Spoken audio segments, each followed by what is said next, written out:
محمد والے محمد بابا نے بلند صلوات محمد والے محمد دیے تعین علی محمد صلی اللہ اللہم صلی علی محمد والے محمد. اعوذ باللہ من الشیطان اللعین الرجیم. بسم اللہ الرحمن الرحیم. الحمد للہ الذی نور قلوبنا بنور الایمان وبصر عیوننا بضوء العرفان ثم الصلاة والسلام على رسول الرحمن. اللہم صلی علی محمد والے محمد. وشنو کے امام زمانہ، سلام کے امام زمانہ، بلندر صلوات. اللہم صلی علی محمد والے محمد.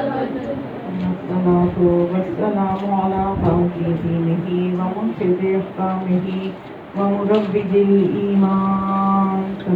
اللہم صلی علی محمد والے محمد.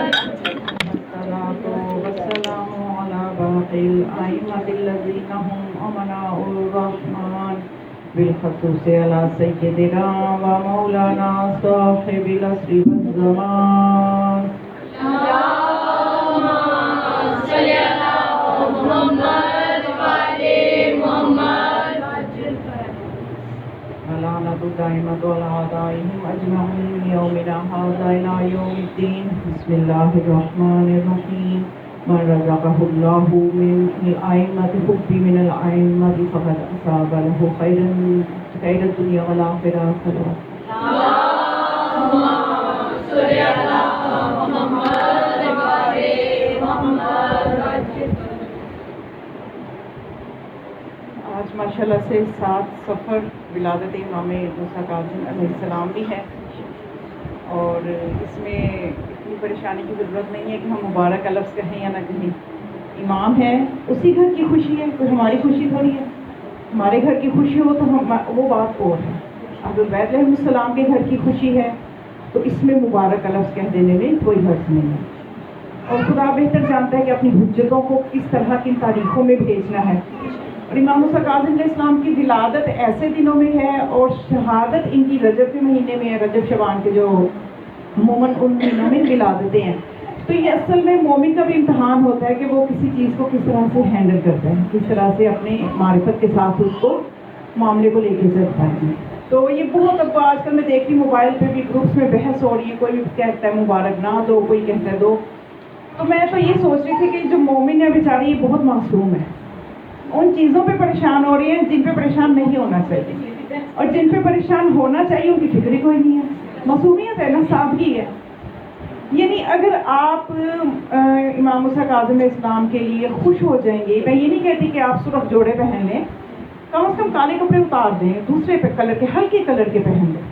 اب میں تو آپ لوگوں کے ڈر سے کالا سوٹ پہن کے آئی ہوں، ورنہ میرا تو دل تھا کہ لائٹ آف وائٹ یا کوئی اس طرح کا تھوڑا سا کلر پہن لے بندہ، لیکن ایک حد تک. تو اب یہ کے ساتھ لے کے چل رہے ہیں. مولا فرماتے ہیں نا کہ دنیا کو آپ چھوڑ نہیں سکتے، دین اور دنیا چکی کے 2 پارٹ ہیں. تو ان کا تعلق اس طرح سے ہے. تو اب یہ ہے کہ اگر ہم امام کی تھوڑی سی خوشی کریں گے، انہیں اہل بیت کے گھر کی خوشی ہے، تو اس میں دوسری ہستیاں ناراض نہیں ہو جائیں گی. یا اگر ہم دوسری ہستیوں کا غم منائیں گے، آنسو بہا لیں گے، تو امام موسیٰ کاظم ناراض نہیں ہوں گے کہ جی میری ولادت ہے تو یہ رو رہے ہیں. ہم اصل میں ان ہستیوں کو اپنے لیول پہ لا کے قیاس کرتے ہیں، اپنے لیول پہ لا کے ان کو سوچتے ہیں. تو جبکہ معصومین فرماتے ہیں کہ ہمارا قیاس اپنے پہ نہ کرو. اہل البیت علیہ السلام یہ وہ ہستیاں ہیں، محمد والے محمد کا مقام اتنا بلند ہے کہ ان پر کسی کو قیاس نہیں کیا جا سکتا. محمد والے محمد بلندر صلوات. صلی علی محمد والے محمد. سوالات پوچھے جاتے ہیں تو بڑی فکر اور پریشانی سے اتنے معصوم سے سوال پوچھے جاتے ہیں، ان پہ فکر کی جا رہی ہے، حالانکہ وہ اتنے پریشان کن نہیں ہوتے. جن چیزوں کی اصلاً فکر کرنی ہے ان کی ہم فکر نہیں کرتے. یعنی آج پورا دن گزر گیا، میں نے قرآن نہیں پڑھا، جبکہ حکم امام ہے کم از کم 3 دفعہ تو قرآن کھولو دن میں. یا نماز چھوٹ گئی، نماز اول وقت سے نکل گئی، کوئی فکر نہیں ہے، اول وقت سے تو نکلی ہے. یہ ایک بہت بڑا سنگین جرم ہے اس حیثیت سے کہ جب ہم علی کے نعرے لگاتے ہیں، جب ہم علی کے چاہنے والے ہیں، تو ہم ان چیزوں کو سیریس نہیں لیتے اور چھوٹے چھوٹے معاملات پہ بحثیں، پریشانیاں اور وقت ضائع کرتے ہیں. تو اس لیے جب بھی ساتھ سفر ہو، آج کا دن کا مجھے تو بہت دوست سنگین قسم کے مسائل پڑھنے کو کہے گئے ہیں، لیکن میں دن کا لحاظ رکھ کے تھوڑے سے مسائل پڑھوں گی. تو انشاءاللہ آج ہم اپنے 7ویں امام کا ذکر کریں گے. امام موسیٰ کاظم علیہ السلام کے حوالے سے صلوات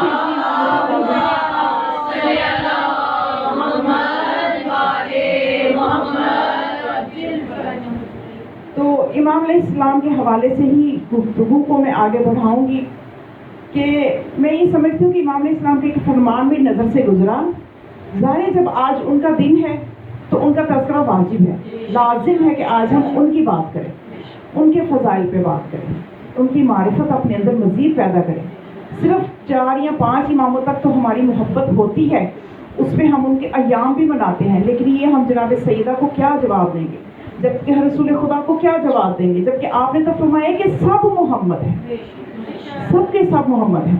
تو پھر ہمیں بھی چاہیے کہ ہم جتنی کوشش دوسرے ائمہ کی معرفت کے لیے کرتے ہیں، ان سے محبت کا اظہار کرتے ہیں، تو جس امام کی ولادت شہادت آئے ہم اس میں بھی اسی طرح سے شرکت کریں، ان کا ذکر کریں.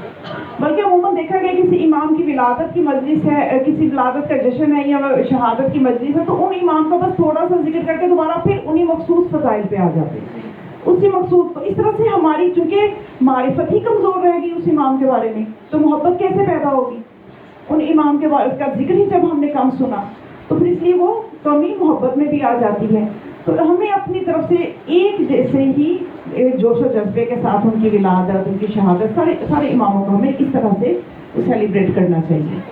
تو امام علیہ السلام کی بڑی خوبصورت حدیث جب میں نے ان کا فرمان مبارک پڑھا کہ امام فرماتے ہیں، ہمارے 7ویں امام فرماتے ہیں کہ جب 2 مومن آپس میں ملتے ہیں اور ذکر خدا کرتے ہیں اور ہم اہل البیت علیہ السلام کا ذکر کرتے ہیں تو اس سے بڑھ کے شیطان کے لیے تکلیف سے کوئی چیز نہیں ہے.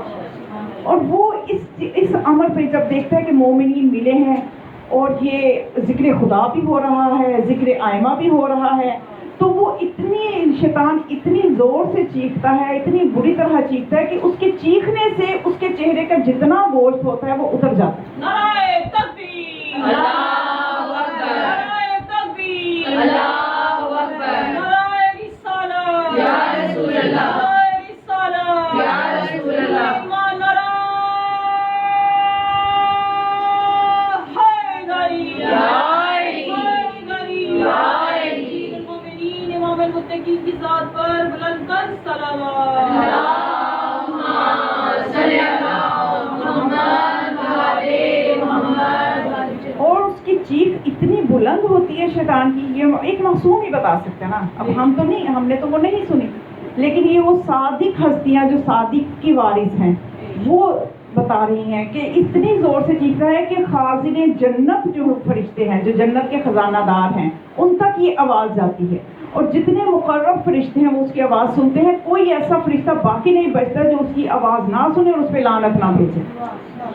کتنا بڑا جہاد ہو جاتا ہے نا ہمارا صرف آپس کی ملاقات سے. اگر یہ مجالس حسین علیہ السلام نہ ہو تو ہم اس حدیث پہ عمل ہی نہ کریں. یعنی ملاقات تو چلو ہم کر لیں، ہم اپنے رشتہ داروں سے کبھی جیسے ملتے ہیں، لیکن وہ ہماری اس ملاقات میں ذکر خدا نہیں ہوتا، اس ملاقات میں ذکر اہل البیت نہیں ہوتا. یہ مولا حسین کا صدقہ ہے کہ ہمیں ایسی مجالس ملتی ہے کہ ہمارا اس حدیث پہ منوان عمل ہو جاتا ہے، کہ ملاقات بھی ہو جاتی ہے. کئی ایسے ہیں کہ جن سے ہم سال بعد ہی ملتے ہیں، مولا کے صدقے سے ہی ملتے ہیں، پورا سال نہیں مل پاتے. تو یہ ان ہستیوں کی محبت ہے کہ جو ہمیں ملا بھی دیتی ہے، اور ہماری جب ہم ملاقات کرتے ہیں تو اس سے شیطان کو بہت زیادہ اس پہ لعنت بھی جاتی ہے تمام فرشتوں کی. خوشنودی امام موسیٰ کاظم علیہ السلام بلند تر صلوات.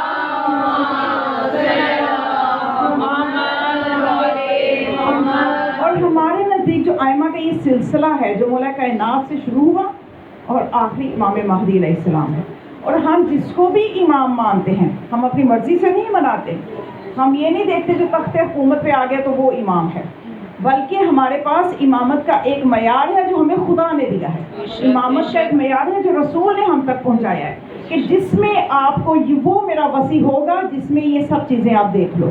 اور اس معیار میں سے ایک چیز ہے معجز نما ہونا، کہ امام جو ہوتا ہے وہ معجز نما ہوتا ہے، وہ اس کی امامت کی دلیل ہوتا ہے۔ ایک واقعہ ہے تذکرۃ الاطہار میں کہ حسن بن عبداللہ جو تھا ایک بہت ہی نیک انسان تھا، بہت ہی نیکوکار تھا، امام موسیٰ کاظم اسلام کے زمانے میں وہ تھا اور آپ کے قریبی جاننے والوں میں تھا، لیکن وہ دوسرے مسلک پہ تھا، مسلک کے مخالف پہ تھا، لیکن بہت نمازی تھا، پرہیزگار تھا، عبادت بہت کرتا تھا، یہاں تک کہ وہ وقت کا جو عباسی خلیفہ تھا اس کو بھی امر بالمعروف کر دیتا تھا، اور وہ بعض اوقات بادشاہ کو جب اس حاکم کو غصہ آتا لیکن وہ اس کی نیکوکاری دیکھ کے، اس کی شہرت نیکی کی دیکھ کے خاموش رہتا تھا، درگزر کر لیتا تھا۔ ایک دفعہ وہ مسجد میں بیٹھا عبادت کر رہا تھا، امام علیہ السلام بھی وہاں موجود تھے، امام نے اس کو بلایا، ابو العلی اس کی کنیت تھی، اس کو بلایا اور اس کو بلا کے کہا کہ میں تمہاری اس عادت سے بڑا خوش ہوں کہ تم اتنی عبادت کرتے ہو، تمہاری شہرت بھی نیکی میں ہے اور امر بالمعروف کرتے ہو، نہی عن المنکر کرتے ہو، مجھے تمہاری عادات بہت پسند ہیں، لیکن اس کے باوجود میں تمہیں یہ کہوں گا کہ تم حق کو تلاش کرو۔ تو اس نے پوچھا کہ میں حق کو کیسے تلاش کروں؟ فرمایا کہ جاؤ مدینے کے جتنے فقہا ہیں، جتنے تمہیں لگتے ہیں محدثین ہیں، ان سے حدیثیں اکٹھی کرو اور مجھے دکھاؤ، پھر میں دیکھوں گا تم حق تک پہنچے ہو کہ نہیں۔ اب وہ جو اب ظاہر ہے جس مسلک پہ تھا اسی مسلک کے فقہا سے ملا اور کافی حدیثیں اکٹھی کر کے لے آیا۔ مولا نے وہ سب رد کر دی، مولا نے فرمایا ابھی تم حق تک نہیں پہنچے، ابھی تو اس نے پوچھا اب کیا کروں؟ فرمایا دوبارہ حق تلاش کرنے کے لیے نکلو۔ اب وہ پریشان ہے کہ کہاں کمزوری ہے، اس وجہ سے یہ ایک چیز، یہ ایک خانہ کیوں خالی ہے جو مجھے بار بار کہا جا رہا ہے کہ آپ حق کو تلاش کریں، کہ ابھی بھی میں حق پہ نہیں ہوں۔ وہ مجبور ہو گیا سوچنے پہ، لیکن اسے کچھ سمجھ نہیں آ رہی تھی، یہاں تک کہ ایک مرتبہ امام علیہ السلام اپنے کھیتوں کی طرف جا رہے تھے تو یہ فوراً وہاں پہ چلا گیا، وہاں اور کوئی موجود نہیں تھا، تو اس نے پھر امام کو اصرار کیا، واسطہ دیا خدا کا کہ خدا کا واسطہ ہے، مجھے بتائیے حق کیا ہے۔ پھر مولا نے اس کو مولا کائنات کے حوالے سے جو بھی تاریخی حقائق تھے، پنجتن پاک کے حوالے سے اپنے والد گرامی تک سارے حقائق بتائے کہ ان کے بعد وہ، ان کے بعد وہ، ان کے بعد وہ حق ہے۔ تو اس کو جب بات سمجھ میں آ گئی تو کہنے لگا آپ کو میں واسطہ دیتا ہوں خدا کا، مجھے بتائیے کہ اس زمانے میں حق کہاں ہے، اس زمانے کا امام کہاں ہے۔ تو پھر امام نے اس سے یہ کہا اگر میں بتاؤں تو کیا تم یقین کرو گے، اعتماد کرو گے میری بات کا؟ اس نے کہا یقیناً کروں گا۔ تو اس نے کہا کہ تمہارے سامنے کھڑا ہے اس وقت کا جو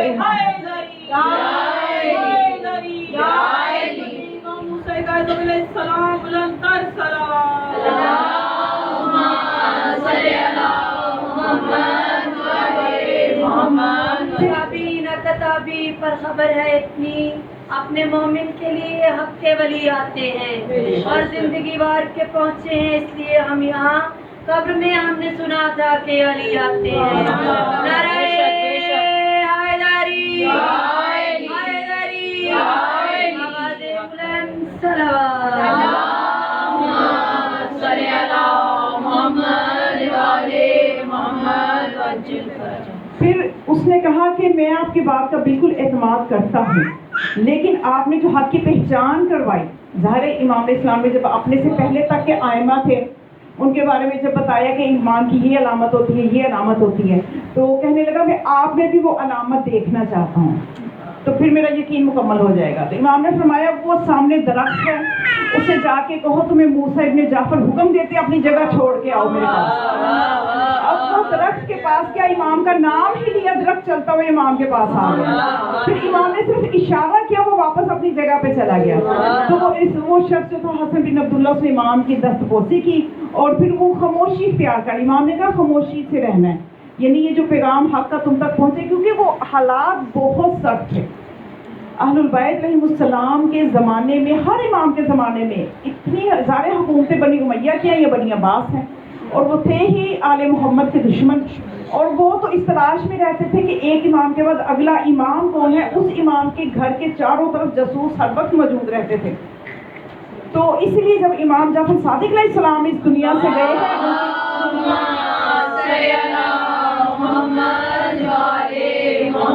تو امام نے علیہ السلام نے اپنے وصی امام موسیٰ کاظم کو اوپنلی جو ایک وصیت نامہ حکومت نے کھولوایا اور سب کو جو آپ نے ایک وصیت بھیجی، اس میں 3 وصی بتائے آپ نے، تاکہ سمجھ نہ سکے کیونکہ اگر صرف ایک وصی نومینیٹ رکھا جاتا کہ میرے بعد میرا بیٹا موسیٰ کاظم میرا وصی ہے، تو پھر کیا ہوتا کہ سارے ہی دشمن ہو جاتے اور امام کی جان کے دشمن ہوتے اور امام کا جینا مشکل کر دیتے۔ تو 3 وصیتیں آپ نے کر دی، 3 لوگوں کے بارے میں اپنا وصیت نامہ لکھوایا۔ ان میں ایک حاکم وقت ہی تھا جو سب سے بڑا دشمن تھا آل محمد کا، اور ایک اور تھا جو آپ ہی کے خاندان کا تھا جو کہ دشمنی رکھتا تھا اور چغلی لگاتا تھا جا کے حاکم وقت کے پاس آپ کی، اور ایک آپ نے امام موسیٰ کاظم کا نام لکھوا دیا۔ اب لوگ اسی کشمکش میں رہے کہ ان میں سے کون ہے، لیکن امام اسلام کے جو قریبی شیعہ تھے ان سب کو آپ نے پہلے ہی بتا دیا تھا، علامتیں بھی دکھا دی تھی کہ میرے بعد میرا یہ بیٹا جو ہے یہ میرا وصی ہے، تو اس لیے وہ جانتے تھے۔ وہ پھر آگے سے اس طرح سے سلسلہ، کیونکہ ہمارے 7ویں امام کے زمانے میں بہت سے ایسے لوگ پیدا ہو گئے تھے، کوئی کسی طرف کو چل پڑا تھا امامت کو لے کے، کوئی کسی طرف، یعنی بہت سے عقیدے بن چکے تھے، واقفیہ تھے، افطہی تھے، کوئی 6 اماموں تک ہی ماننے والے تھے، کوئی اسماعیلی تھے، بہت سے فرقے بن چکے تھے۔ تو یہ ہمارے 7ویں امام کے لیے بہت حالات سخت اور مشکل تھے۔ تو امام علیہ السلام کی اس طرح سے امام نے اپنی امامت کا ایک معجزہ جب اس کو دکھایا تو وہ قدموں میں گر گیا، اور امام علیہ السلام نے ساتھ یہ بھی فرمایا، ہمارے امام موسیٰ کاظم علیہ السلام کا یہ فرمان معجزات کے حوالے سے موجود ہے، اعظم الذنبی ناصب و اکثر آثمن، کہ گناہوں میں سب سے بڑا گناہ اکثر اسمن، اور گناہوں میں سب سے بڑا گناہ اور سب سے عظیم گناہ وہ کیا ہے کہ آل محمد کے معجزات کا انکار کرنا۔ الطاعن علی عالم آل محمد، یعنی وہ شخص سب سے زیادہ گناہ گار ہے اور وہ سب سے زیادہ گناہ کر رہا ہے جو کہ آل محمد کے معجزات کا انکار کرنے والا ہے اور زمانے کے امام کو جھٹلانے والا ہے، وہ سب سے بڑا گناہ گار ہے۔ عبادتیں بعد میں، سارے اعمال بعد میں، باقی عقیدے بعد میں، سب سے پہلے امامت کے عقیدے کو سمجھتے ہیں، کیونکہ اپنے جعفر کی ذات پر بلند تر صلوات، اللہم صلی علی محمد و آل محمد۔ اگر امام کے معجزات کا جو انکار کرے گا تو وہ سب سے بڑا گناہ گار ہوگا، خدا کی نظر میں، رسول کی نظر میں وہ سب سے بڑا گناہ گار ہوگا، اور ائمہ کی نظر میں، کیونکہ زمانے کے امام کا انکار کرنے والا جو ہے وہ اصل میں صرف امام کا انکار نہیں کر رہا، وہ اس امام کے وجود پہ جو قرآن کی آیات دلالت کرتی ہیں وہ قرآن کی ان آیات کا انکار کر رہا ہے۔ وہ صرف امام کا انکار نہیں کر رہا، وہ قرآن کا انکار کر رہا ہے۔ کیوں؟ اس لیے کہ قرآن صامت ہے، یہ ہستیاں قرآن ناطق ہیں، اور قرآن کا انکار کرنا انسان کو دائرہ اسلام سے خارج کر دیتا ہے۔ آسمانی کتابوں میں سے کسی بھی کتاب پر، بالخصوص قرآن جس پر کہ ہمارا ایمان ہے کہ ضابطہ حیات ہے قیامت تک کے لیے، تو اس کا انکار، یعنی جو قرآن ناطق کو نہیں مان رہا اس کو قرآن صامت پہ ایمان کوئی فائدہ نہیں دے گا۔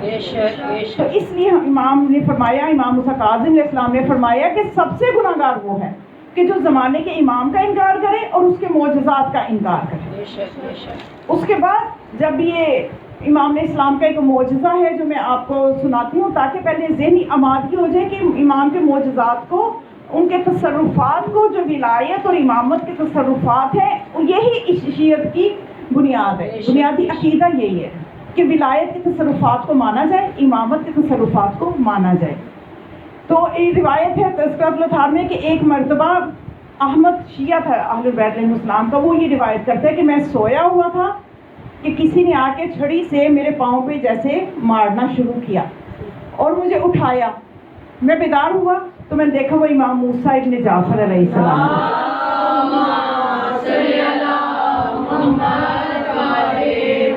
کہتے ہیں کہ امام علیہ السلام نے مجھے یہ فرمایا کہ تم یہ جس انداز سے سوئے ہوئے ہو، ہمارے چاہنے والوں کا یہ انداز نہیں ہے سونے کا، الٹا سویا ہوا، شیطان غالب ہو جاتا ہے اس طرح سونے سے۔ تو امام نے فرمایا ہمارے چاہنے والے اس طرح نہیں سوتے۔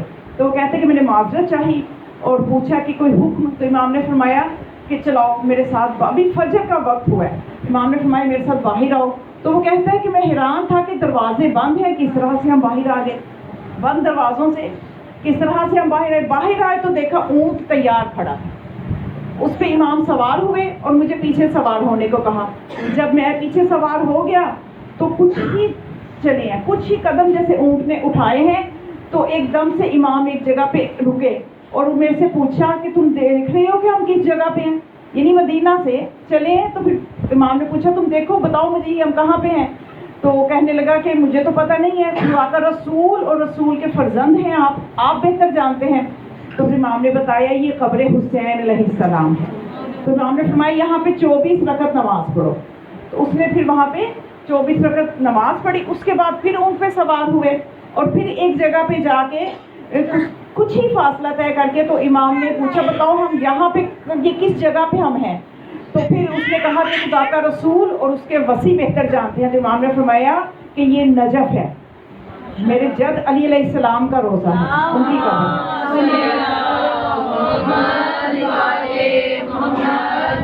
پھر اس کے بعد ہم سوار ہوئے اونٹ پہ. تو 2 منٹ کا یعنی اتنے 2 دقیقے ہی وقت گزرتا ہوگا کہ ہم کوفہ کی مسجد میں تھے.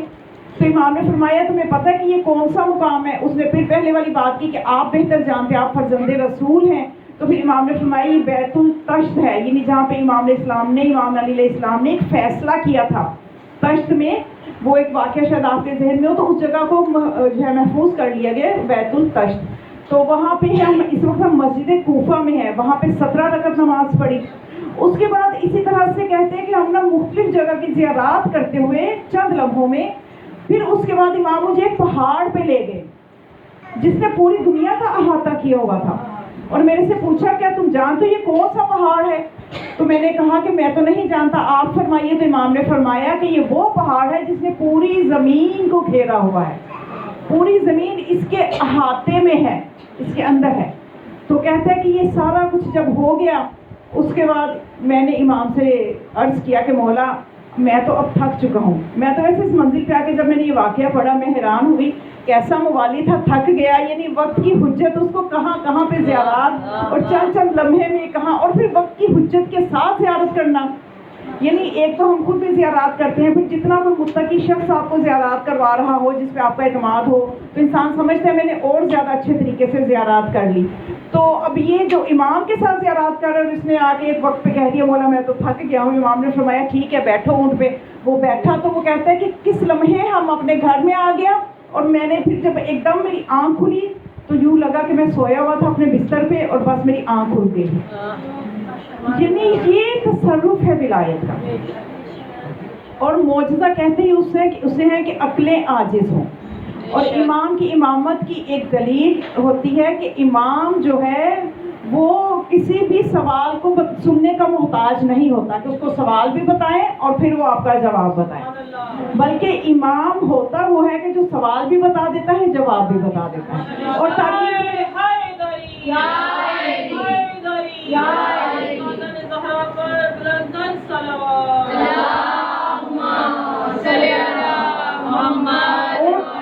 جو زمانے کا امام ہوتا ہے آپ اس بات میں قطعاً شک نہ کریں, شک کریں گے تو آپ کی اپنی معرفت کمزور ہوگی.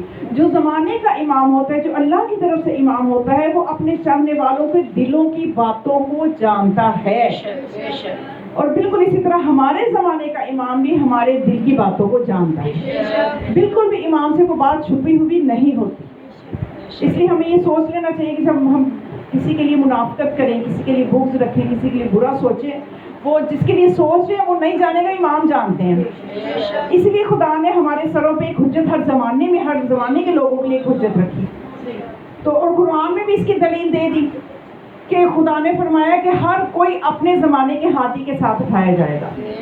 خدا نے فرمایا اے رسول انما انت منذر ولکل قوم ہاد, اے میرے رسول تو ڈرانے والا ہے اور ہر قوم کے لیے ایک ہادی ہے.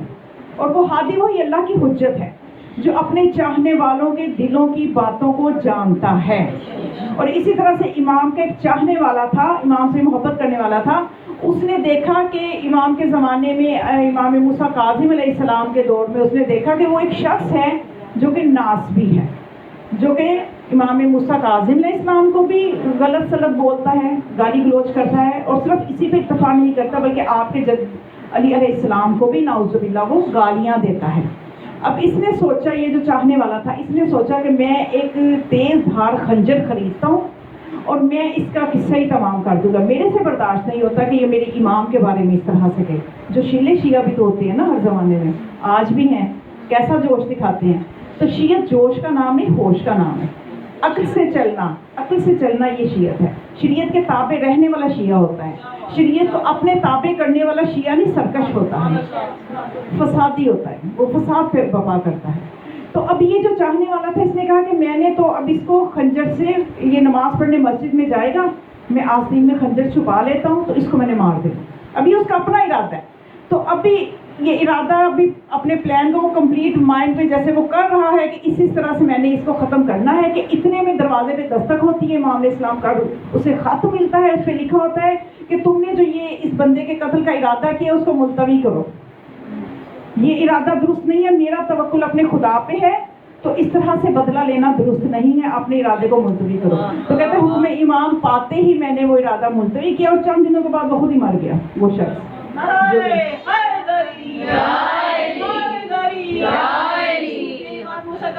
جعفر کی ذات پہ بلند سے بلند تر صلوات.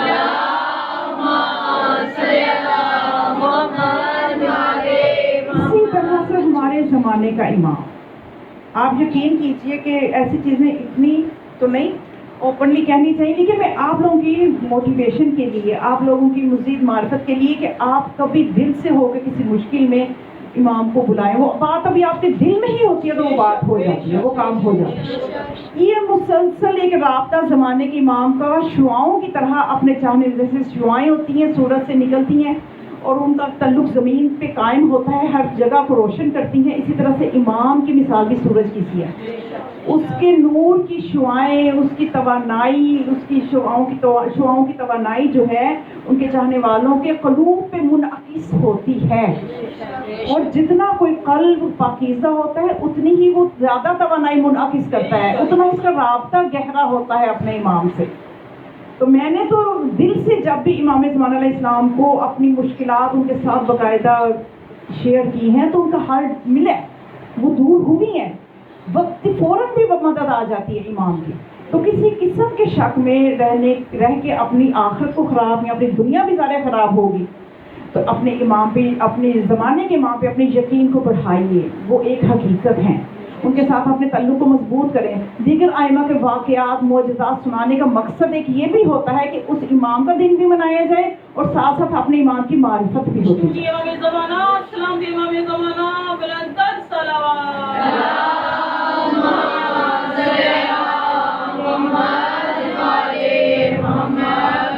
ایسی حقیقت ہے ہمارے زمانے کے امام کہ ہر امام نے اپنے زمانے میں اپنے اس بیٹے کا تذکرہ کیا کہ ہمارا وہ بیٹا, ہمارا وہ فرزند. تو کتنی بڑی حقیقت ہے امام زمان علیہ السلام. ہمارے ساتویں امام فرماتے ہیں کہ میرے والد قربان ہو میرے اس فرزند پہ جو خدا کے حکم سے قیام کرے گا. اپنے والد کے حوالے سے میرے والد قربان ہو, اتنی بڑی, دیکھیں اپنے باپ کا کتنا مقام ہوگا امام کی نظر میں, اور کیا الفاظ ہیں روایت کے کہ میرا باپ قربان ہو اس فرزند پہ کہ جو خدا کے حکم سے قیام کرے گا, جو خوش شکل ہوگا, کبھی ہیکل 4 شانے اور گندمی رنگ, اور جس کی دونوں آبرویں ملی ہوں گی, پنڈلیاں پتلی ہوں گی. پورا نقشہ امام نے بتایا اور اس کے بعد فرمایا کہ اس پہ میرے باپ قربان ہو کہ جو لوگ ملامت کرنے والوں کی ملامتیں اس کو ہرگز نقصان نہیں دیں گی اور وہ خدا کے حکم سے قیام کرے گا. یا امام المنتظر یا امام المنتظر لیوان نرا حیدری حیدری امام زمانہ سلام دی امام زمانہ بلند تر صلوات.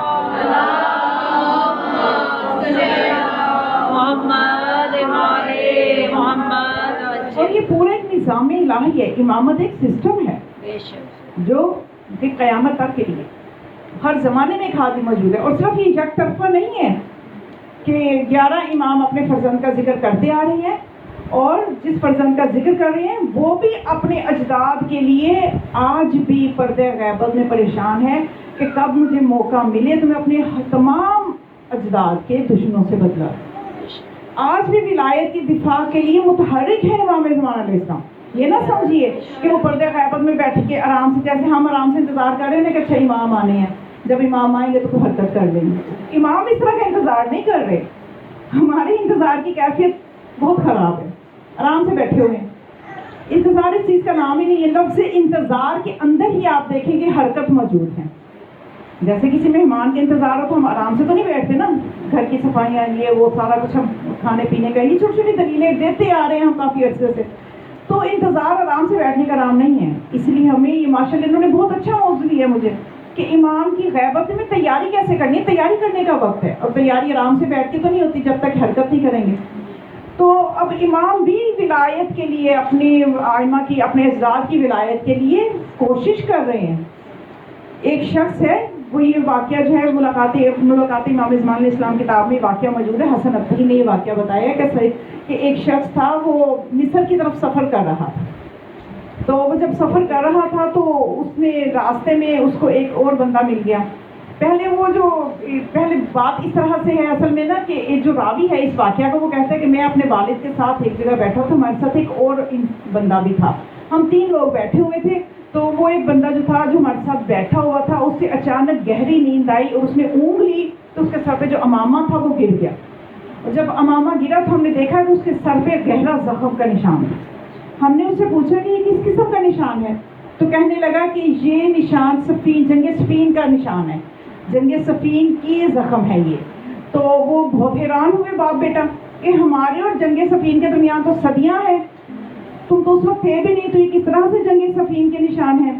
تو وہ کہنے لگا کہ معاملہ اس طرح سے ہے کہ میں ایک مخالف فرقے کے بندے کے ساتھ سفر کر رہا تھا مصر کی طرف، کہ صحرائی راستہ درمیان میں آیا، تو باتیں کرتے کرتے وہ جو ہم جنگ صفین ہمارے موضوع بن گئے۔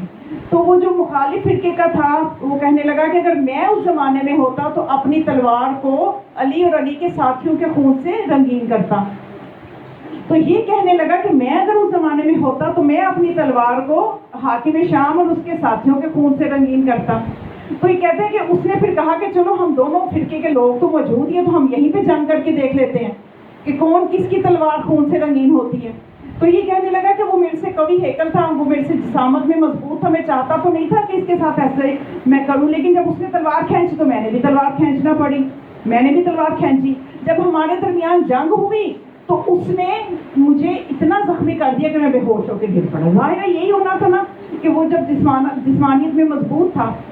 تو وہ کہنے لگا کہ جب میں بے ہوش بے سدھ پڑا تھا کہ مجھے محسوس ہوا کہ کوئی ہستی آئی ہیں اور انہوں نے مجھے چھڑی کے ساتھ حرکت دی اور پھر اپنا دست مبارک میرے زخموں پہ پھیرا، جہاں جہاں ان کا ہاتھ پھر رہا تھا میرے زخم ٹھیک ہوتے چلے جا رہے تھے، اور یہاں تک کہ جب میں ٹھیک ہو کے بیٹھ گیا اس کے بعد وہ ایک ڈہلوان سے نیچے جاتی مجھے نظر آئی وہ شخصیت، اور جب وہ ڈہلوان سے واپس آئی تو ایک ہاتھ میں اور وہ جو ساتھی تھا اس کے ناکا تھا، اس کی لگام تھی اور ناکا تھا، اور دوسرے ہاتھ میں اس کا سر تھا۔ تو لا کے مجھے کہتے ہیں کہ یہ جو جنگ کا فیصلہ یہ ہوا کہ یہ تمہارے مخالف ساتھی کا سر ہے، تم نے اس کو، یہ سمجھو کہ تم نے اس کو قتل کیا ہے، اور یہ تمہارے غنیمت ہے جو تمہیں ملا ہے، یہ تمہارا ہوا، اور یہ جو تمہارے سر پہ زخم کے نشان رہ جائیں گے سب کو بتانا یہ صفین کے زخم کے نشان ہیں۔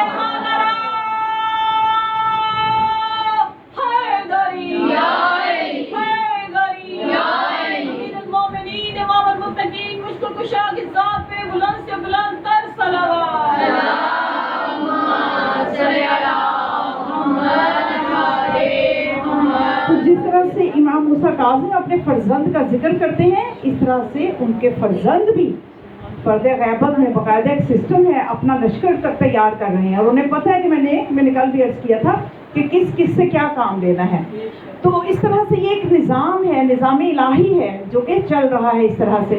تو آج جس امام کا دن ہے ان کی ہی تصدق، بس میں یہ بتانا چاہتی ہوں کہ وہ جو میں اثرات آپ کو بتا رہی ہوں نا کہ آل محمد کی محبت کے 20 اثرات ہیں، وہ جو 10 دنیا میں ہیں ان میں سے ایک اثر یہ ہے کہ عبادت میں رغبت ہونا، جس کے دل میں آئمہ کی محبت ہوتی ہے وہ عبادت میں شوق ہوتا ہے، اس کے دل میں عبادت میں شوق پیدا ہوتا ہے، اس کے دل میں وہ شوق سے مصلی کی طرف جاتا ہے، وہ نماز کا انتظار کرتا ہے کہ کب نماز کا وقت ہو تو میں مصلی عبادت پہ جاؤں، وہ نماز کا باقاعدہ اہتمام کرتا ہے، گلے سے نہیں اتارتا کہ بس یہ آئے 2 سجدے مارے ٹھمکے مارے کبے کی طرح تو وہ گئے، نہیں، اس میں شوق عبادت ہوتا ہے. تو شوق عبادت کیوں نہ ہو کہ جن ہستیوں کو ہم امام مان رہے ہیں، جن کی محبت ہمارے دل میں ہے، تو اس کا اثر ہوگا نا کہ ہمارا عبادت میں شوق ہوگا.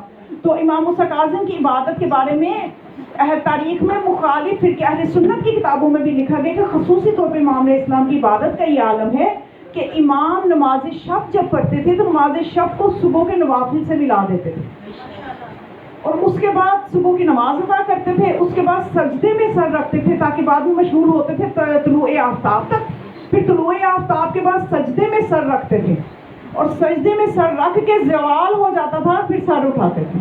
12-13 سال سے امام کا یہ معمول، ساری تاریخ گواہ ہے، سارے راوی گواہ ہیں کہ 12-13 سال تک امام کا یہ معمول رہا کہ ایک لمبا سجدہ کرتے تھے طلوع آفتاب سے دوپہر ڈھلنے تک. اور امام کو اس وقت جب وہ محو عبادت ہوتے تھے دنیا کی کوئی ہوش نہیں ہوتی تھی، حتیٰ کہ انہیں یہ نہیں پتہ ہوتا تھا کہ نماز واجب کا وقت داخل ہونا ہے، تو وہ کسی کو کہہ چھوڑتے تھے کہ جو ہی نماز کا وقت داخل ہو مجھے بتا دینا. یعنی اس کے لیے انہیں بندہ مقرر کرنا پڑتا تھا. یہ ان کی محویت تھی عبادت میں. اس محویت کے لیے انہیں ایک بندہ رکھنا پڑا کہ میری نماز اول وقت سے نہ نکلے. اسے مقرر کیا ہوتا تھا کہ جو ہی نماز کا وقت داخل ہو مجھے ہوش کرا دے. یہ ہوتا ہے رابطہ خدا کے ساتھ. اور ہمیں ہر خیال آتا ہی نماز میں، اور پھر ہم محبت کے دعوے بھی کرتے ہیں. اس کا مطلب ہمارے دعوے کمزور ہیں، ہمیں انہیں مضبوط کرنے کی ضرورت ہے. ہماری عبادتیں ویسی تو چلو نہ صحیح کچھ ملتی جلتی تو ہوں کہ ہم بھی جن ہستیوں سے محبت کرتے ہیں ہماری عبادتیں بھی تھوڑی ان کے ساتھ مشابہت تو ہو کم از کم. پھر ملتا ہے روایت میں کہ کوئی دن ایسا امام کی زندگی میں نہیں گزرا کہ امام علیہ السلام روزانہ 5000 مرتبہ استغفار کرتے تھے. اور اتنی عبادت، اتنا استغفار کر کے راویوں نے کیا لکھا کہ امام کی زبان پہ اکثر جو جملہ ہوتا تھا وہ یہ ہوتا تھا اللہم انی اسألک راحت عند الموت والعفو عند الحساب. اتنی عبادت کر کے بھی جو امام یہ کہے اللہم اے خدا میں تیرے سے سوال کرتا ہوں موت کے وقت راحت دینا. سوچیے پھر ہم جیسوں کو کتنی ضرورت ہے اس چیز کی کہ ہم بھی اللہ سے سوال کرتے رہیں کہ ہمیں بھی راحت دینا. جب ایسا امام جو اتنا عبادت کر رہا ہے، جو جس کا لقب زین المجتہدین، یعنی اتحاد عبادت اور نماز شب عبادتوں کی زینت، یعنی مجتہدین یعنی مجتہد اس کو کہتے ہیں جو رات کو جاگتا ہے عبادت کے لیے، ان کی جو زینت ہے وہ امام کا لقب ہے زین المجتہدین. جب زین المجتہدین کی عبادت کا جب یہ عالم ہے، اور اس کے بعد ہر وقت ان کی زبان پہ کون سا جملہ ہے اللہم انی اسألک راحت عند الموت والعفو عند الحساب. توجہ کیا کریں، توجہ کیا کریں، صرف سنا نہ کریں.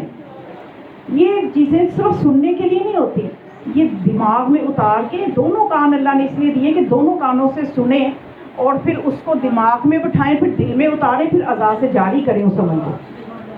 ہم نے سمجھ لیا کہ شاید 2 کان اس لیے ادھر سے سنو ادھر سے نکال دو، اس لیے نہیں ہے.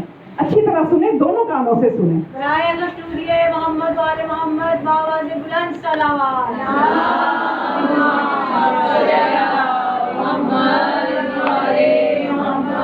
اگر میں کوئی سخت جملہ کہہ دوں تو معاف کر دیں. بعض اوقات میں شاید جوش میں کوئی ایسی بات کہہ دوں کسی کا دل دکھ جائے.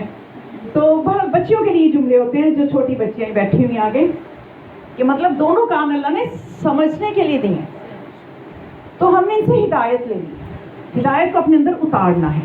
اب یہ ایک جملہ قابل غور ہے، مقام فکر ہے کہ ایک بندہ خدا اتنی عبادت کر رہا ہے، اس کے بعد بھی یہ بار بار اپنی زبان سے ادا کر رہا ہے، تو ہمیں کتنی ضرورت ہے اس جملے کو ادا کرنے کی. ہمیں اس وقت احتضار کے لیے کس طرح سے تیاری کرنی ہے اس کی تکلیف سے بچنے کی. اور پھر ایمان کی عبادت کے حوالے سے ایک نکتہ عرض کروں کہ قرآن میں آپ دیکھ لیں کہ حضرت یوسف کیا کر رہے ہیں، خدا سے دعا کر رہے ہیں کہ اے خدا یہ عورت مجھے جس چیز کی دعوت دے رہی ہے اس سے بہتر جیل ہے، قید خانہ ہے. قرآن کے الفاظ ہیں کہ قید خانے کو اس سے یقیناً یہ نفس کی تربیت کی ایک بہت بڑی مثال ہے کہ نفس کی تربیت ہے تو وہ بچنا چاہ رہے ہیں کہ اس کے کہ وہ قید خانے کو ترجیح دے رہے ہیں. اور پھر حضرت یونس کا واقعہ دیکھیں کہ قرآن کہتا ہے کہ اگر وہ تسبیح کرنے والوں میں سے نہ ہوتا ولولا کان انہ من المسبحین، اگر یونس تسبیح کرنے والوں میں سے نہ ہوتا للبث فی بطنہ یوم یبعثون، تو وہ مچھلی کے پیٹ میں قیامت تک رہتا. تو اس کا مطلب کہ حضرت یونس جو عبادت کر رہے ہیں اس قید سے نکلنے کے لیے کر رہے ہیں. اگر نہ کرتے تو اسی کے پیٹ میں رہتے. تو مقصد یہ بتانے کا کہ ذرا آپ دیکھیں مقام میں امام علیہ السلام کے امام کی عبادت کا یہ عالم ہے کہ امام کو جب قید ملتی ہے تو امام قید خانے سے نجات نہیں چاہتے بلکہ قید خانے میں آ کے کہتے ہیں اے اللہ تیرا شکر ہے، اللہم لک الشکر، کہ اے خدا تیرا شکر ہے، میں تیرے سے ہمیشہ کہتا تھا ان تفرغنی لعبادتک، مجھے اپنی عبادت کے لیے فراغت دے دے. وقد علمت قد فعلت، اور تحقیق تو نے ایسا کر دیا اور تیرا شکر ہے. نعرہ تکبیر، اللہ اکبر، نعرہ رسالت، یا رسول اللہ، ایمان، نعرہ حیدری، یا حیدری، یا حیدری، زہرا پر بلند سے بلند تر صلوات.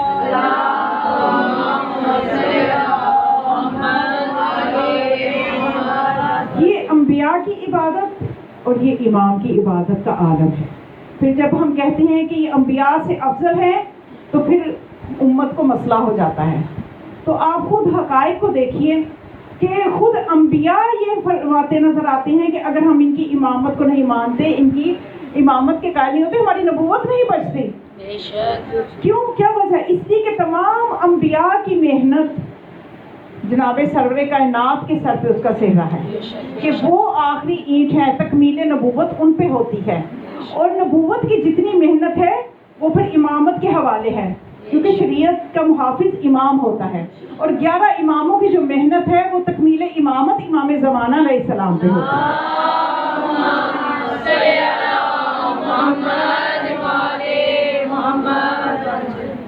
اگر اخلاقیات کے حوالے سے دیکھیے تو میں نے تھوڑا سا امام کی عبادت کے حوالے سے، اخلاقیات کے حوالے سے بھی ہمیں اپنی زندگی کے لیے نمونہ عمل ہمارے لیے یہ ہستیاں ہیں کہ ہر امام کو اپنے زمانے میں مخالفین کا سامنا تھا. ہر امام کو، ہم نہیں، یہ نہیں کہ ہم اب ہمیں مخالفین کا سامنا ہے، ہمیں ایسے لوگوں کا سامنا ہے جن کے عقائد ہم سے نہیں ملتے.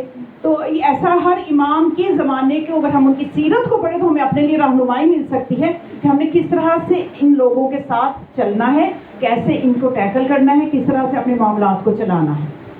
تو ہمارے لیے زندگی ہماری آسان ہو جائے گی. لیکن مسئلہ یہ کہ ہم اتنا مطالعہ نہیں کرتے، سیرت ہمیں کسی بھی امام کی اتنی ڈیٹیل سے پتہ نہیں ہوتی.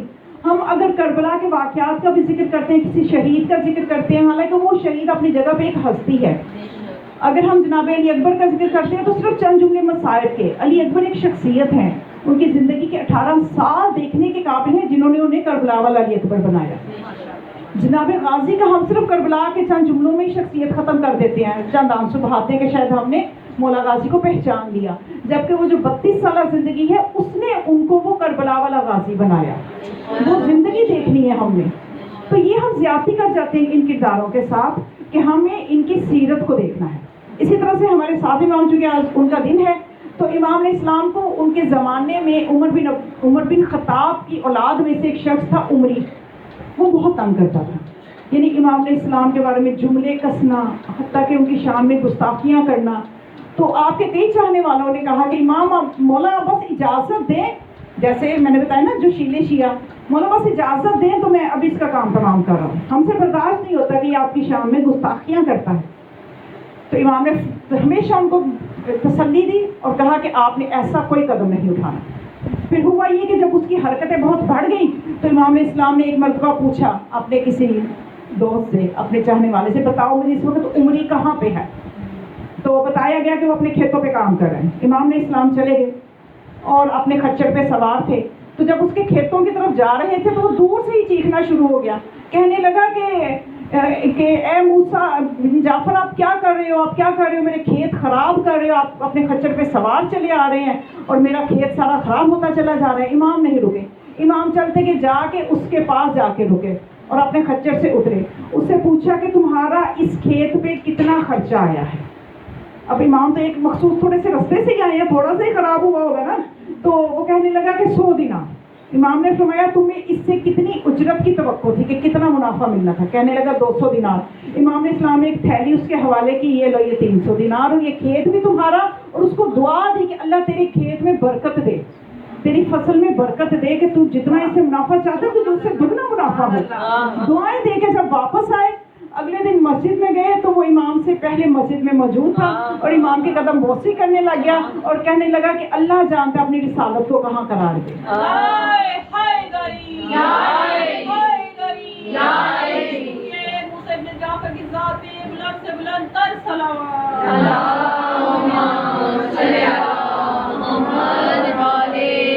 پھر امام اسلام نے اپنے ان ساتھیوں سے کہا کہ اب مجھے بتاؤ تمہاری پالیسی ٹھیک تھی یا میری پالیسی ٹھیک ہے کہ اتنے سے پیسے خرچ کرنے سے میں نے اس کی دنیا اور آخرت بچا لی اور اس کو خرید لیا, غلام بنا لیا, اب وہ امام کا چاہنے والا بن گیا.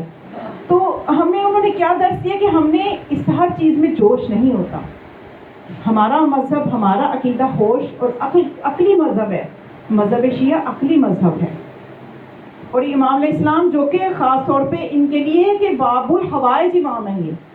گرچہ ہر امام جو ہے وہ حاجات کو پورا کرتے ہیں, ان کے تصرفات میں ہے کہ ہماری حاجات ان تک پہنچتی ہیں, لیکن خاص طور پہ ان کو باب الحوائج اس لیے کہا گیا کہ ہر خاص و عام نے, پورے مسلمانوں میں, تمام مسلمانوں میں ہر مسلک نے لکھا کہ امام کا روزہ مبارک کاظمین میں, امام کا روزہ مبارک خاص طور پہ بیماروں کی شفا کے لیے بہت ہی زیادہ مجرب ہے وہاں جا کے دعا کی جائے.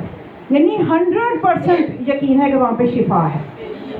اور خود علامہ علی نقی جو ہے وہ اپنی کتاب میں لکھتے ہیں کہ جب وہ ایک مرتبہ کاظمین گئے تھے تو کہتے ہیں کاظمین سے میں مولا کے روزے سے نکل کے میں باہر بازار میں, گلیوں میں جہاں بھی گیا تو میں نے اکثر مریض فالج کے جو دیکھے جو کہ شفا یاب ہو چکے تھے اور ان کو مولا کے در سے شفا ملی. اور خاص طور پہ یعنی بچوں کے لیے کہ اگر بچے بیمار ہو جائیں تو ایک وظیفہ ہے کہ امام کے نام کی کچھ نظر نکالیں, کچھ پیسے جتنی آپ کی حیثیت ہو, بیمار بچے کے تکیے کے نیچے رکھیں اور صبح کسی غریب کو دے دیں, امام کے نام کی نظر نکال دیں تو بچے کی شفا یابی کی ضمانت ہے.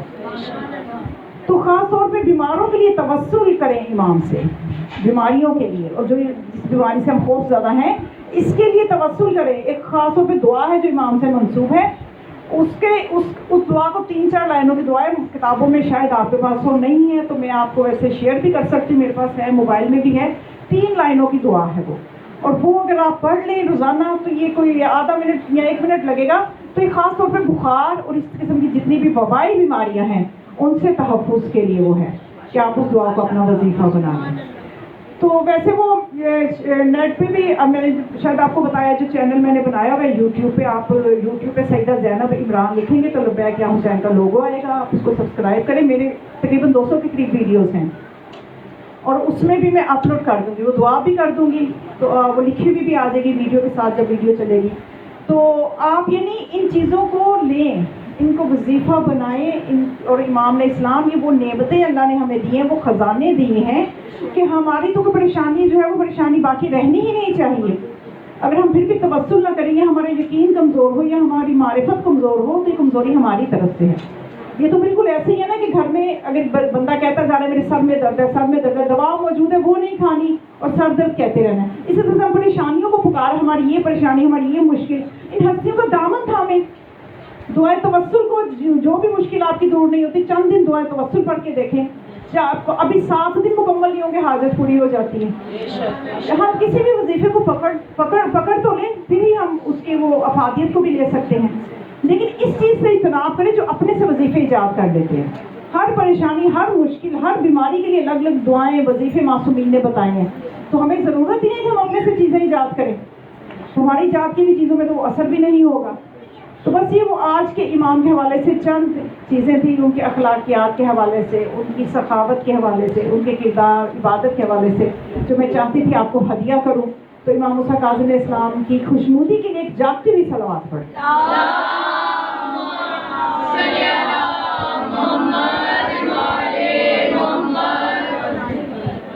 تو بس مومنات, آج کا دن زیادہ مصائب کا تو نہیں ہے, لیکن چونکہ ایام ابھی چہلم کے جاری و ساری ہیں تو یہ بھی امام موسیٰ کاظم کی خوشنودی کے لیے ہی ہم چند مصائب بیان کریں گے. اور آنسو پر جو نذرانہ ہے اس کو ہدیہ کریں گے ہم اپنے آج اپنے امام موسیٰ کاظم علیہ السلام, تاکہ ہمارا ان کے ساتھ تعلق مضبوط ہو, ہمارا ان کے ساتھ رابطہ مضبوط ہو, ہمارے دلوں میں ان کی محبت اور معرفت بڑھے. اور آج کے آنسو جو ہیں ان کو ہمیں ہدیہ کرنا ہے اپنے امام, کیونکہ غم کے ایام ہیں تو امام کو ہم آنسو کا ہدیہ ہی پیش کر سکتے ہیں. کہا تو مجھے گیا تھا آج جناب علی اصغر کی شہادت، جناب قاسم کی، دونوں بہت سخت ترین مصائب ہیں، تو میں صرف چند جملے جناب قاسم کی شہادت کے پیش کرنا چاہتی ہوں کہ یہ وہ کمسن شہزادہ ہے جس کے بارے میں روایات میں آیا ہے کہ اس کمسن شہزادے کی جو عمر ہے جب شہادت ہوئی ہے جناب قاسم کی 13 سال عمر، جو زیادہ تر راویوں نے لکھا ہے وہ 13 سال عمر. اور مولا حسن علیہ السلام کے اور بھی فرزند ہیں جو کربلا میں 3 فرزند شہید ہوئے ہیں، ایک احمد بن حسن، قاسم بن حسن اور ایک عبداللہ بن حسن، جو کہ بالکل کم سن 7 سال عمر تھی عبداللہ بن حسن کی. تو یہ وہ شہزادہ ہے کہ اس کے اپنے چچا سے اجازت لے رہے ہیں جناب قاسم. عاشورہ کا دن ہے، سخت مصیبت میں چچا گھرے ہوئے ہیں اور جناب قاسم دیکھ رہے ہیں. اور میں نے آپ کو کل بتایا کہ اہل بیت کے گھرانے کے بچے ہمارے بچوں کی طرح نہیں ہوتے، اور اہل بیت میں چھوٹے بڑے کا کوئی اس طرح سے فرق نہیں ہوتا کہ اگر بچہ ہے تو وہ نادان ہے، بڑا ہے تو وہ سمجھدار ہے، بلکہ ان کے بچے بھی سمجھدار ہوتے ہیں. اب جناب قاسم دیکھ رہے ہیں کہ میرے چچا کس مصیبت میں گھرے ہوئے ہیں، ہر طرف سے دشمنوں نے گھیر لیا ہے. تو جناب قاسم بار بار جاتے اپنے چچا سے اجازت لیتے. حمید بن مسلم جو کہ راوی ہے وہ کہتا ہے کہ میں یہ دیکھ رہا تھا منظر کہ کسی کو اتنی دفعہ مولا حسین سے اجازت لینے کی ضرورت نہیں پڑی جتنی جناب قاسم کو ضرورت ہوئی. ہر دفعہ چچا یہی کہتے ہیں کہ تم میرے بھائی حسن کی نشانی ہو، میں تمہیں کس طرح سے موت کے حوالے کر دوں. یہاں تک کہ جناب قاسم پریشان ہو کے ایک جگہ بیٹھ گئے تو بابا کا وہ تعویذ یاد آیا. مولوی سبتین میں یہ روایت موجود ہے، بابا کا تعویذ یاد آیا، اور جب اس تعویذ کو جناب قاسم نے کھولا تو اس پہ لکھا ہوا تھا کہ میرے بیٹے تجھے میرا بھائی اجازت نہیں دے رہا ہوگا، لیکن میری وصیت ہے کہ تمہیں اپنی جان کو اپنے چچا پہ قربان کرنا ہے. اب جناب قاسم خوشی کی انتہا نہیں ہے. یعنی معصومیت دیکھیے کہ ایک اتنی معصومیت ہے چہرے پہ کہ موت کی تمنا کی جا رہی ہے. اور جس وقت مولا حسین نے شب عاشور پوچھا تھا کہ کون جو جانا چاہتا ہے چلا جائے، اور ہر ایک کو اس کا مقام بھی دکھا دیا تھا کہ تمہارا جنت میں یہ مقام ہے. کیونکہ کسی نے امام سجاد علیہ السلام سے پوچھا تھا کہ مولا ہم یہ دیکھتے ہیں کہ روز عاشور جتنے بھی شہید ہوئے ہیں ہر شہید ہونے والا سبقت لے جانا چاہتا تھا کہ پہلے میں شہید ہوں، اس کی وجہ کیا ہے. تو پھر اس وقت سید سجاد نے بتایا تھا کہ میرے بابا نے معجزاتی تصرف سے، اپنی امامت کے تصرف سے ہر بندے کو جنت میں اس کا مقام دکھا دیا تھا. اور وہ مقام اتنا بلند تھا کہ جب انہوں نے اپنا مقام دیکھ لیا تو ہر کوئی چاہتا تھا کہ میں پہلے اپنے مقام پہ پہنچ جاؤں. اور یہ شہزادہ بھی وہاں موجود تھا. اور اس سے جب چچا نے پوچھا کہ کیا تمہارے نزدیک موت کیا ہے، تو جناب قاسم نے کم سینے میں دنیا کو قیامت تک کے لیے بتا دیا کہ موت کا ذائقہ کیسا ہوتا ہے. فرمایا کہ احلا من الاصل، شہد سے بھی زیادہ شیریں سمجھتا ہوں. یہ تربیت ہے جناب قاسم کی، یہ وہ تربیت ہے جو حسین نے کی ہے. کیونکہ اب یہ بہت کم سے تھے جب ان کے بابا دنیا سے چلے گئے تھے. تو یہ جو آج قاسم یہ جملہ بول رہے ہیں کہ موت میرے نزدیک شہد سے زیادہ شیریں ہے، تو یہ مولا حسین کی، چچا حسین کی تربیت کی وجہ سے بول رہے ہیں. اور یہ شہزادہ اتنا کم سن ہے کہ مولا حسین نے جب اس کو جنگی لباس پہنایا، وہ جنگی لباس نہیں تھا مومنات، وہ کفن تھا جو پہنایا. اس کو کفنی کی طرح دونوں طرف سے روایت کہتی ہے کہ اس کو دونوں طرف سے پھاڑ دیا گیا اور پھر اس گریبان چاک کر دیا گیا. اور جو امامہ تھا اس کے 2 حصے کیے مولا نے. ایک حصہ جو تھا وہ سر پہ باندھا اور ایک حصے سے چہرہ، وہ جو چاند سا چہرہ تھا اس کو ڈھانپ دیا. کس لیے ڈھانپ دیا کہ یہ جو میرا شہزادہ ہے یہ اتنا نازک ہے، دھوپ کی شدت کی وجہ سے کہیں اس کا چہرہ جلس نہ جائے. میں کہوں گی مولا دھوپ کی گرمی سے کیا جلسے گا، یہ تو وہ شہزادہ ہے کہ جس کی لاش بھی واپس نہیں آئی، جس کے جسم کے ٹکڑے آپ کو گٹھری میں باندھ کے لانا پڑیں گے. یہ وہ واحد کربلا کا شہید ہے کہ جس نے اپنے چچا کو جب مدد کے لیے بلایا، چچا جب بھتیجے کے پاس پہنچا، لیکن ہر طرف سے جب مولا کو پتہ نہیں چلا کہ کہاں ہے میرا قاسم، تو کبھی کوئی ٹکڑا اچھل کے کہتا تھا میں چچا جان یہاں ہوں، میں چچا جان یہاں ہوں. جناب قاسم کی لاش کی پامالی ہو گئی. اور جب امام علیہ السلام ایک کپڑے میں باندھ